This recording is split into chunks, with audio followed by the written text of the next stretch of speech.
Hi, friends. Welcome back to the podcast. I'm so excited that you're joining me here in this episode.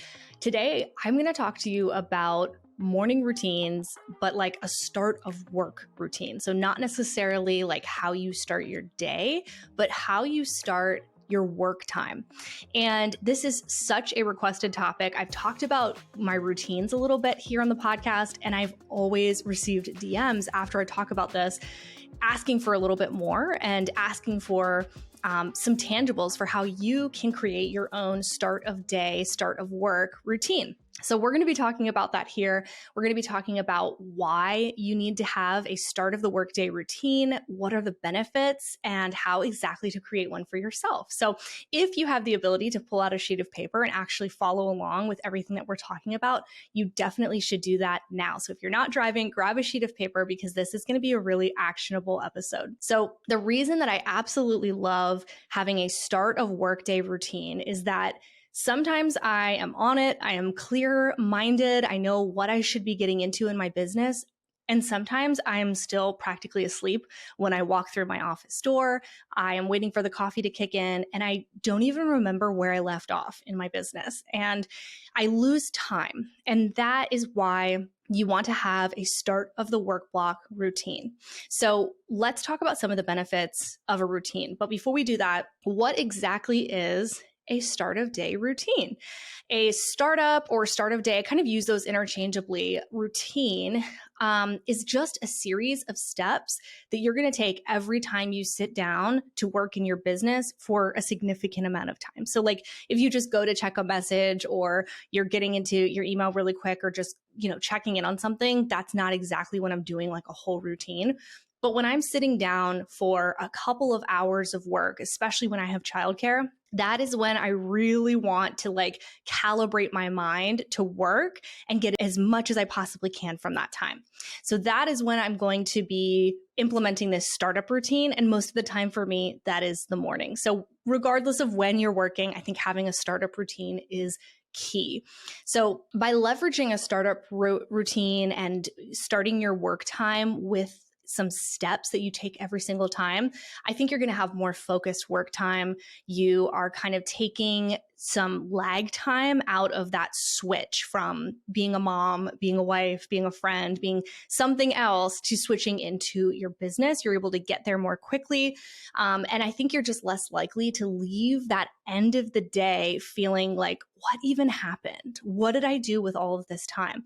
And I still have those moments that still totally happens to me where like the day gets away from me, the wheels just fall off and I'm not exactly sure what happened. But for the most part, I've noticed the more that I can do my startup routine and my shutdown routine, the less likely that is to happen to me at the end of the day where I'm asking what even got done. So instead of jumping into whatever notification happens to hit you first when you get into your inbox or when you open your computer, turn on your monitor, and instead of jumping into email, which I know we always want to do, I want you to flip the dynamic around and enter your day with a lot less reaction and more intention. So I want to share my personal start of the work time routine with you and kind of just run through what that looks like right now in my current season. So my childcare arrives at 8:00 in the morning and I'm usually like not fully ready for the day. So I'll get myself ready depending on if I'm going to be face to camera or not. I will have varying levels of doing hair and makeup and that kind of thing. And then the first thing I'm going to do is come into the office, close the door. I'm going to pull down the shade.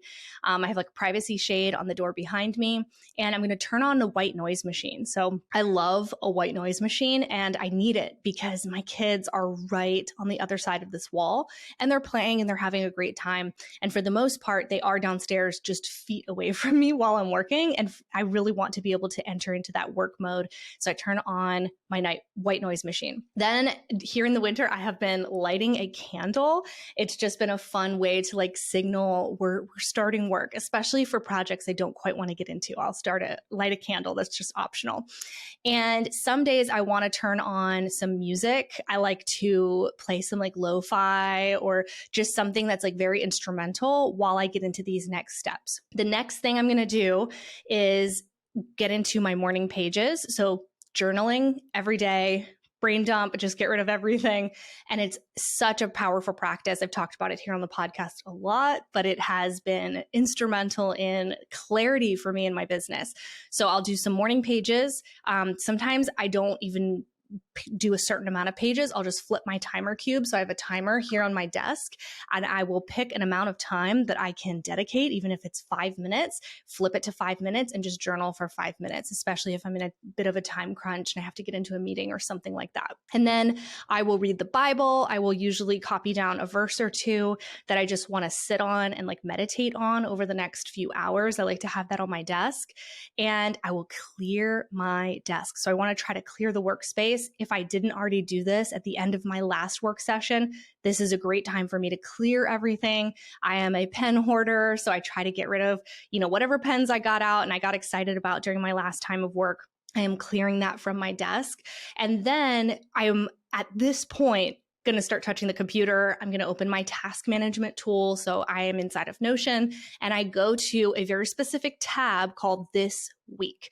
And that tab is all of my daily tasks. I have lots of recurring tasks in there, and I will establish 3 key outcomes that I want to have for the week, usually before this time. But let's say it's Monday morning and I didn't set it. This is exactly when I would sit down in Notion before I've gone into email or Slack or done anything external.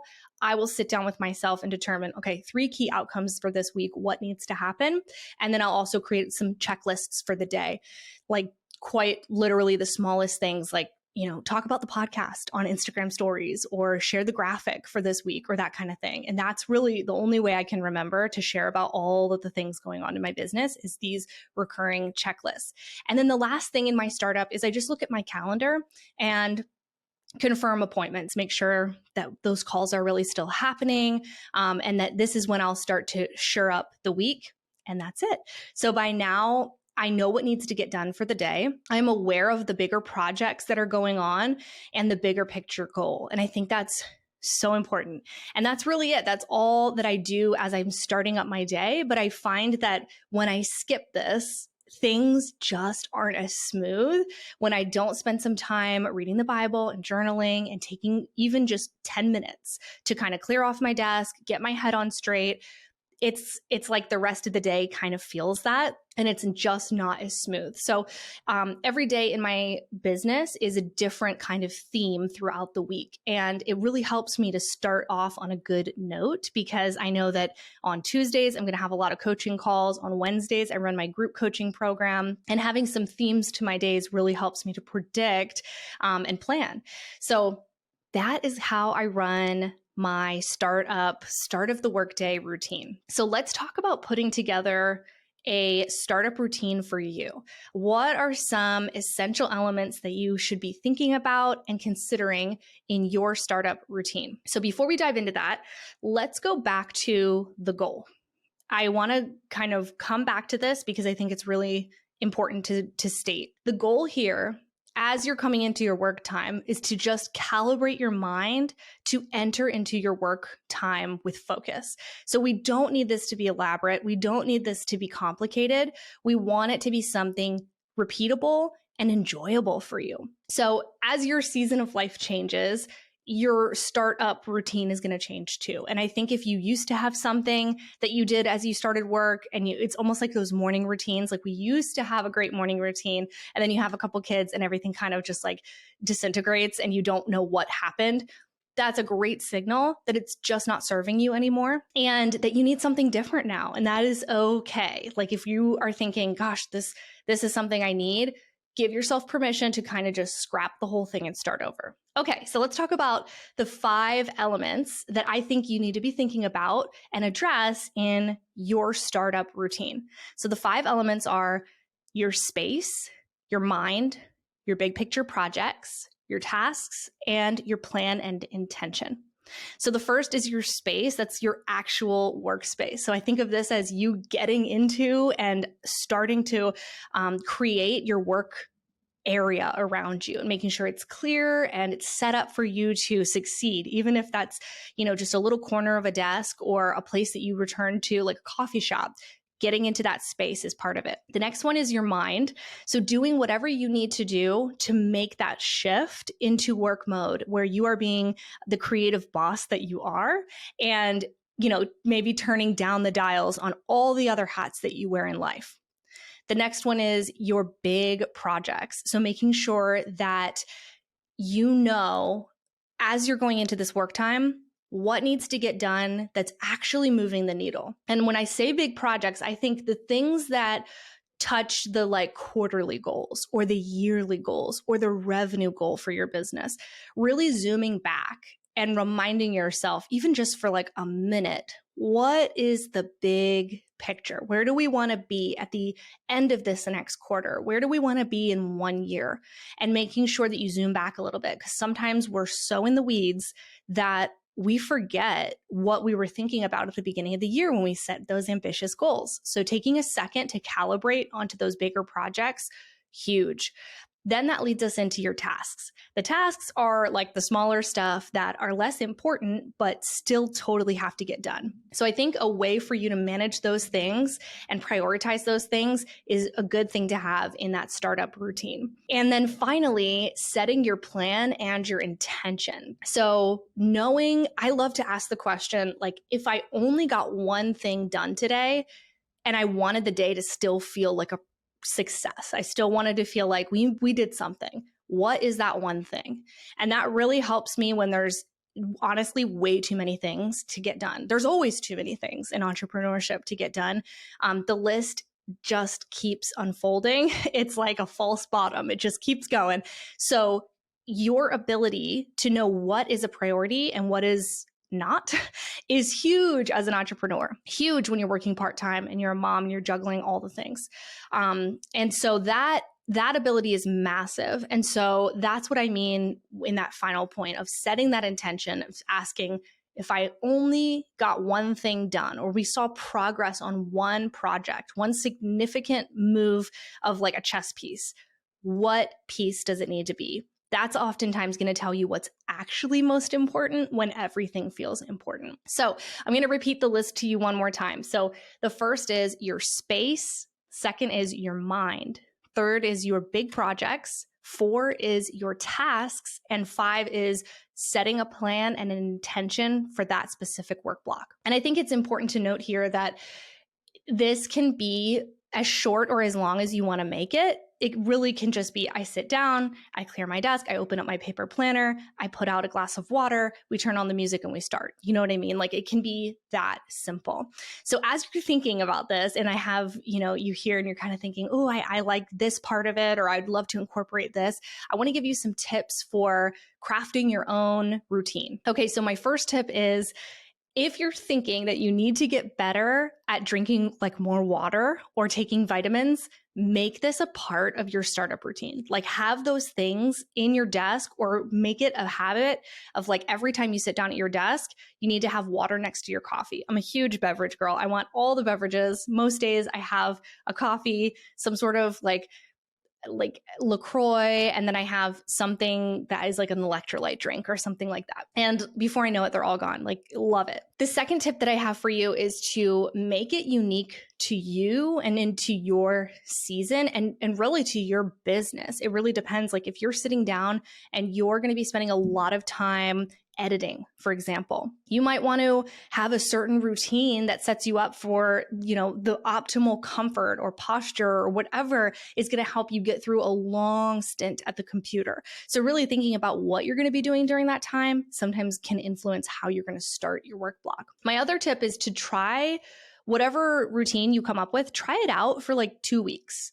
And try to do this during a typical 2 weeks instead of like a crazy, like a launch time or just a very busy time of life. Try it out during a typical time frame and give yourself permission to just make adjustments. Like, if something just feels like you're fighting it and it just doesn't feel great, change it. It's your business and you get to decide exactly how this is going to look. And then I think the last point, and this is probably the biggest one, is like, make it enjoyable for you or you won't do it. If this feels like a chore, It doesn't feel like a quiet calibration of getting yourself where you want to go, or maybe an exciting, you put on music that's like really going to hype you up and really going to get you in like that mode where you're like excited about business and you're excited about your ideas. If it doesn't reflect something that makes you excited, it's probably not going to happen, right? Like we're only going to do this for so long. And I think willpower can only take us so far. You got to make it exciting and enjoyable for yourself. So I am so curious what your start of the workday routines are, what they look like, and or maybe what you're going to make them look like now that this episode has come out. So feel free to share your routine with me. I love hearing from you all. If you want to take a screenshot of today's episode or just send me a DM on Instagram and tell me about your morning routine, I would love to hear from you. And of course, now that we're talking about starting your work time with intention, now we have to talk about the wrap up and the end of the workday and how you can end your day in a really productive way to set yourself up for success. So next week, we're going to be talking about the end of day routine. So subscribe to the podcast, make sure you don't miss out on it. And I'm wishing you all a great week. Remember, you are called to the work that you do, and I will see you next time.